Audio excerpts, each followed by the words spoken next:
Hello, everybody. This lesson is the tyranny of simple words. And it's part of a group of lessons we've been putting together about vocabulary. Is it really useful to simplify all the complicated words in a text? How do you use complex words in a text for the less able reader or listener? And what other text elements can help readers read and understand new and complex words? That's what we're looking at across a group of lessons. Now, since the dawn of health literacy, since the 80s at least, there has been a popular wisdom to make information appropriate for low health literate audiences. Do not use complex vocabulary. And this has permeated the guidelines from CDC and Plain Language and NIH and so many more people. So, what we're going to look at is typical examples. We will waive your premium. You do not have to pay your premium, so waive goes away. Or cigarette smoking is the #1 risk factor for lung cancer, and the word risk goes away. Cigarette smoking is the #1 reason people get lung cancer. And you can see how risk and the whole concept of risk goes away.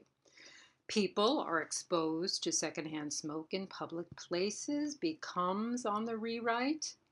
People can also be harmed by breathing secondhand smoke in public places. So the whole gravitas of exposure and legality and rights is gone.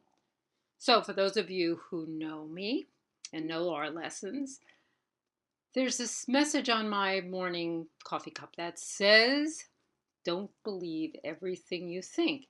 And with that skeptical eye, but also much theory from linguistics and reading research, I'm going to propose a few things.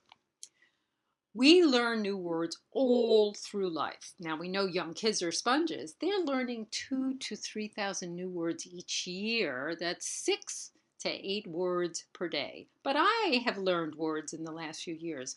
Bitcoin, BFF, binge watch. Yes, that's a word I really have learned and use a lot.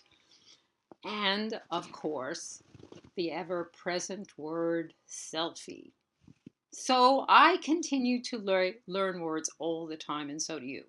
By tightly controlling the vocabulary that we expose consumers to, we're also controlling what and how they learn about themselves and the world. And I consider that a real heavy responsibility.